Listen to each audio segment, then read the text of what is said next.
मैं हूँ Tande sir, Satpura ITI Manjhapur Balaghat. दोस्तों आज का जो प्रैक्टिकल हम करेंगे 3 पॉइंट स्टार्टर का, अर्थात 3 पॉइंट स्टार्टर से हम DC शंट मोटर को स्टार्ट करना सीखेंगे। तो इसका जो वर्किंग है, कंस्ट्रक्शन क्या क्या होगा, किस टाइप से होगा और इसका कनेक्शन किस टाइप से करेंगे, हम इसके बारे में जानेंगे दोस्तों। तो यहाँ पर देखेंगे सबसे पहले तो कि 3 पॉइंट स्टार्टर होता क्या है और इसके टूल्स और इक्विपमेंट्स हमें क्या क्या लगेंगे। दोस्तों आज का जो हमारा प्रैक्टिकल है DC शंट मोटर को कनेक्ट, स्टार्ट, रन और रिवर्स करना। तो यहाँ पर सबसे पहले DC शंट मोटर को स्टार्ट करने के लिए DC हमें कुछ आवश्यकता होगी टूल्स और इक्विपमेंट्स मटेरियल की। तो DC शंट मोटर हमें लगेगा 220 वोल्ट 3 HP की मोटर। DC शंट मोटर के लिए उपयुक्त तो 3 पॉइंट स्टार्टर की आवश्यकता होगी। ये मुख्य मेन इंपॉर्टेंट है दोस्तों, इसके बगैर हम प्रैक्टिकल नहीं कर सकते, ठीक है। उसके बाद देखेंगे ICDP स्विच 250 वोल्ट, मैगर देखेंगे 500 वोल्ट का, शंट टाइप ओम मीटर या मल्टीमीटर देखेंगे, screwdriver, insulation cutting plier 200 mm और D spanner set, PVC insulated है और फ्यूज तार लगेगा 15 एम्पियर का। अब दोस्तों यहाँ पर हम सबसे पहले देखेंगे कि DC शंट मोटर को स्टार्ट करने के लिए 3 पॉइंट स्टार्टर की आवश्यकता होगी और यही 3 पॉइंट स्टार्टर को हम अच्छे से समझेंगे। चलिए, 3 पॉइंट स्टार्टर का जो सर्किट डायग्राम है वो इस टाइप से है दोस्तों। यहाँ पर देखेंगे 3 पॉइंट स्टार्टर, तो ये जो रेजिस्टेंस है ये स्टार्टिंग रेजिस्टेंस के नाम से जाना जाता है, जिसे इस तरीके से तीर से शो किया गया है। उसके बाद यहाँ पर हैंडल होगा, ये हैंडल है सॉफ्ट आयरन कीपर बना हुआ है, मतलब कि सॉफ्ट आयरन का बना हुआ है। ये स्टार्टिंग हैंडल कहलाता है और इसमें स्प्रिंग लगी हुई होती है। तो ये जो भाग है ये स्प्रिंग लगी हुई है दोस्तों। यहाँ पर स्टार्टिंग रेजिस्टेंस में 1 2 3 4 5 6 और यहाँ पर ये ऑफ पोजीशन है और ये पोजीशन ऑन पोजीशन है। तो जब मोटर को स्टार्ट करने के लिए हम स्टार्टिंग में हैंडल को 1 में लाएंगे और धीरे धीरे रेजिस्टेंस को 6 तक पहुंचाएंगे। तो धीरे धीरे हैंडल को हमें घुमाना है, तो स्टार्टिंग रेजिस्टेंस R जो है ये कट जाएगा। इसमें ये है होल्डिंग कॉइल, इसे कहेंगे हम होल्डिंग कॉइल या इसे बोलेंगे नो वोल्ट कॉइल या इसे NVC शॉर्टकट में कहा जाता है। यहाँ पर देखेंगे तो एक ये जो रेजिस्टेंस है, रेजिस्टेंस से कनेक्ट होगा A पॉइंट कनेक्ट होगा और दूसरा होल्डिंग कॉइल से F पॉइंट कनेक्ट होगा, मतलब कि फील्ड A से हो जाएगा आर्मेचर और F से हो जाएगा दोस्तों फील्ड। F से क्या हो जाएगा? फील्ड। तो ये फील्ड वाइंडिंग का कनेक्शन हो जाएगा, इसमें आर्मेचर का कनेक्शन A का हो जाएगा और L से हो जाएगा लाइन का कनेक्शन। तो ऐसे 3 पॉइंट निकलेंगे, तो इसके कारण यह 3 पॉइंट स्टार्टर बन जाता है। यहां पर यदि हम देखें दोस्तों तो ये आर्मेचर है और आर्मेचर के 2 टर्मिनल निकलते हैं A1 और A2।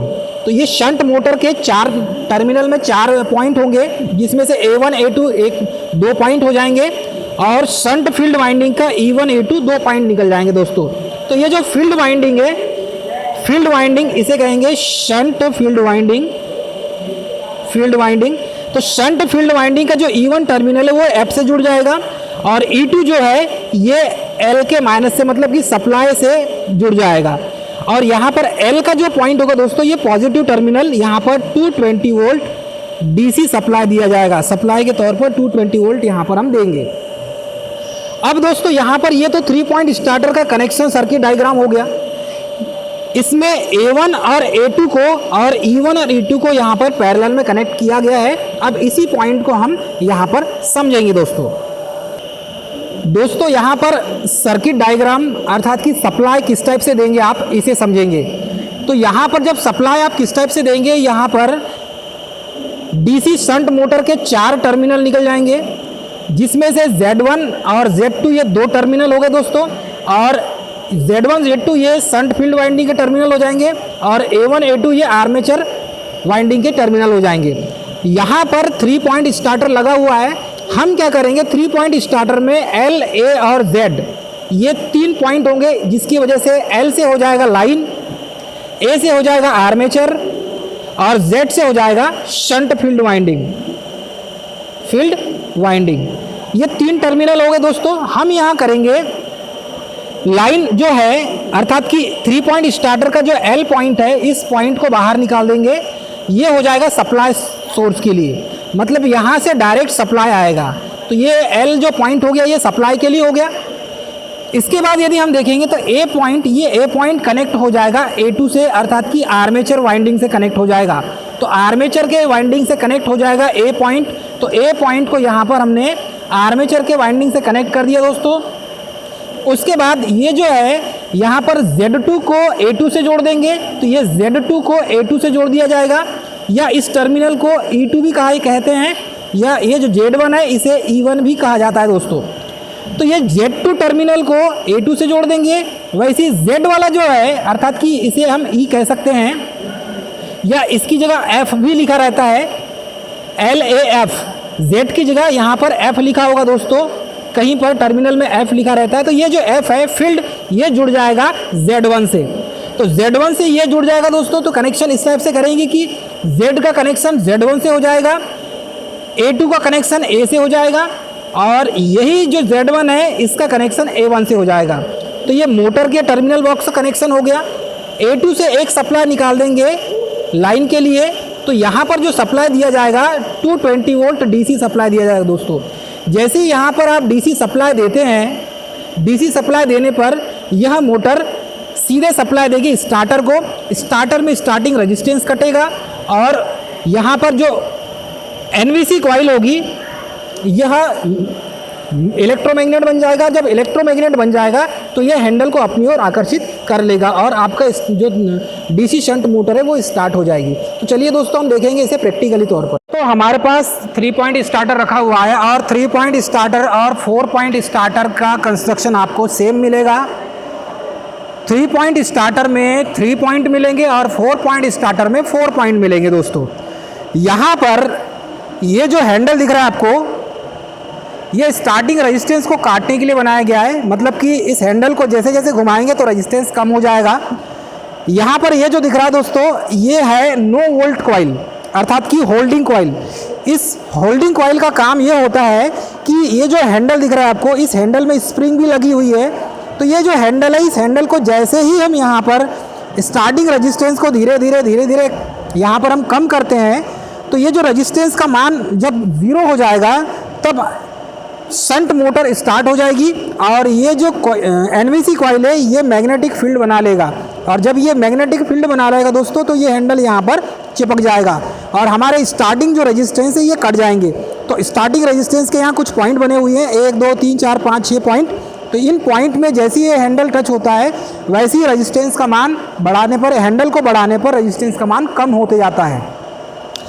यहाँ पर दोस्तों जैसे ही हम शंट मोटर को स्टार्ट करेंगे, तो ये जो NVC कॉइल है ये इस हैंडल को चिपका लेगा, और इसके जो 3 पॉइंट है यहाँ पर देखेंगे तो 3 पॉइंट का कनेक्शन इस टाइप से करना है कि जो फर्स्ट वाला पॉइंट हो जाएगा L मतलब कि लाइन का हो जाएगा, और सेकेंड वाला पॉइंट हो जाएगा आर्मेचर का, और थर्ड वाला पॉइंट हो जाएगा फील्ड का।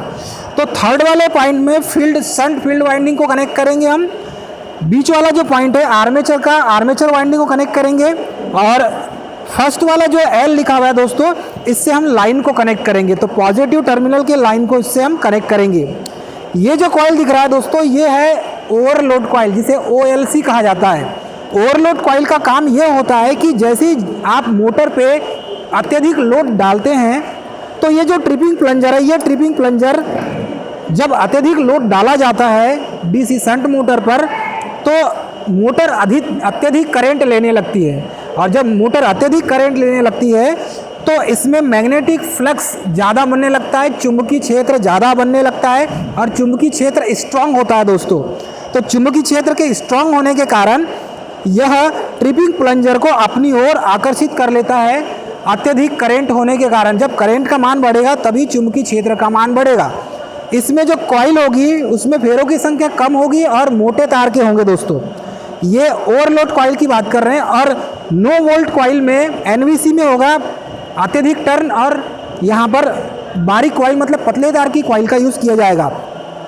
तो OLC ओवरलोड कॉइल में टर्न की संख्या कम है और मोटे तार का बना हुआ है। चुंबकीय क्षेत्र जब स्ट्रांग बनाएगा तभी ये ट्रिपिंग प्लंजर को खींचेगा, और यहाँ से सप्लाई कट ऑफ हो जाएगा और आपका हैंडल ऑफ पोजीशन में आ जाएगा दोस्तों। तो इस तरीके से जब आप इसका कनेक्शन करेंगे तो आपको समझ में आ जाएगा दोस्तों।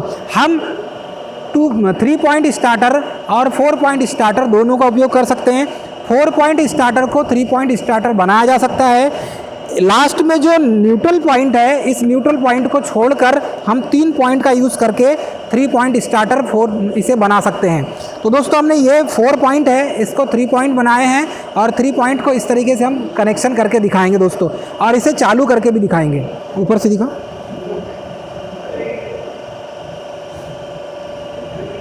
इसमें L जो लिखा हुआ है उस वायर में देखेंगे तो ये हमने ब्लैक कलर का टेप लगा दिया है, और ब्लैक कलर के टेप का कनेक्शन हम देखेंगे तो ये किससे होना चाहिए, L से ही होना चाहिए। तो पैनल बोर्ड में हम देखेंगे तो इसका कनेक्शन L से ही होना चाहिए, इसका कनेक्शन आर्मेचर से होना चाहिए, और ये थर्ड वाला फील्ड से होना चाहिए। तो यहाँ पर हम देख सकते हैं दोस्तों ये DC शंट मोटर है, और DC शंट मोटर में देखेंगे तो इसका पैनल बोर्ड दिखाइए, ये पैनल बोर्ड है। इस पैनल बोर्ड में यहाँ पर देखेंगे तो ये एक पॉइंट है L का, दूसरा है आर्मेचर का, और तीसरा है फील्ड वाइंडिंग का, Z लिखा हुआ दोस्तों। अब यहाँ पर इसी 3 पॉइंट को हम यहाँ से दोस्तों हम डायरेक्ट कनेक्शन करेंगे इस मोटर में। मोटर को दिखाइए। अब यहाँ पर मोटर है, इस मोटर में यहाँ पर लिखा है, ये Z1 लिखा है दोस्तों, ये Z1 लिखा है, और ये Z2 लिखा हुआ है। और यहाँ पर देखेंगे आप तो ये A1 लिखा हुआ है, और ये लिखा है A2। तो यहाँ पर 4 टर्मिनल हो गए। 4 टर्मिनल में सबसे पहले हम क्या करेंगे, ये जो मेन टर्मिनल लाइन का था, तो लाइन को लाइन से कनेक्ट कर देंगे। उस वायर में भी ब्लैक टेप लगा हुआ था, तो उससे ये समझ जाएंगे कि ये लाइन से कनेक्शन है दोस्तों इसका। उसके बाद यहाँ पर देखेंगे तो एक जो वायर है, इस वायर का कनेक्शन Z1 से हो जाएगा, अर्थात कि शंट फील्ड वाइंडिंग की वायर का कनेक्शन इससे हो जाएगा। और ये जो वायर का इस कलर का जो वायर है दोस्तों, इसका कनेक्शन हो जाएगा आर्मेचर से। तो इस तरीके से 4 टर्मिनल का कनेक्शन हम यहाँ पर करेंगे दोस्तों। तो ये इस कलर का जो तार दिख रहा है आपको दोस्तों, हल्का लाइट कलर का, तो ये इस कलर का टर्मिनल से है, मतलब आर्मेचर से है दोस्तों। और जिसमें टेप लगा हुआ है वो लाइन से है, लाइन वाले मतलब कि पॉजिटिव टर्मिनल से लगा हुआ है DC सप्लाई के। और ये जो टर्मिनल दिख रहा है दोस्तों, ये आपको दिख रहा होगा ब्लू कलर का वायर, ये फील्ड से जुड़ा हुआ है। तो जिसमें टेप नहीं लगा है उसको हम फील्ड से जोड़ देंगे, अर्थात कि Z1 से कनेक्ट कर देंगे। तो Z1 से कनेक्शन हो गया। अब हम यहाँ पर इस मोटर को स्टार्ट करेंगे दोस्तों। तो मोटर को स्टार्ट करने के लिए हमें यहाँ पर सबसे पहले दोस्तों हम क्या करेंगे, ये स्लिप रिंग मोटर और मतलब कि MG सेट है। MG सेट में हमने इस जनरेटर को स्टार्ट किया है। इस जनरेटर से DC सप्लाई लिया हमने, और DC सप्लाई आउटपुट के रूप में यहाँ पर पहुँच गया इस पैनल बोर्ड में, DC शंट मोटर के पैनल बोर्ड में दोस्तों। यहाँ से हमने MCB को ऊपर किया, ये MCB को हमने ऑन किया दोस्तों। अब MCB को ऑन करेंगे, और ये हमारे पास 3 पॉइंट स्टार्टर है। 3 पॉइंट स्टार्टर के हैंडल को धीरे धीरे हम यहाँ पर आगे की ओर बढ़ाएंगे। अब जैसे जैसे धीरे धीरे स्टार्टिंग रेजिस्टेंस कटते जाएगा दोस्तों, तो यह हैंडल जो है नो वोल्ट कॉइल से चिपक जाएगा। हैंडल नो वोल्ट कॉइल से चिपक गया दोस्तों, और हमारी मोटर यहाँ पर स्टार्ट हो गई। तो ये देख सकते हैं हमारी मोटर यहाँ पर स्टार्ट हो चुकी है, मोटर रन कर रही है दोस्तों। तो इस तरीके से आप कनेक्शन करके DC शंट मोटर को 3 पॉइंट स्टार्टर से चला सकते हैं। तो दोस्तों हमारा जो कनेक्शन है आज का, ये इस टाइप से है कि DC शंट मोटर को 3 पॉइंट स्टार्टर से चलाना।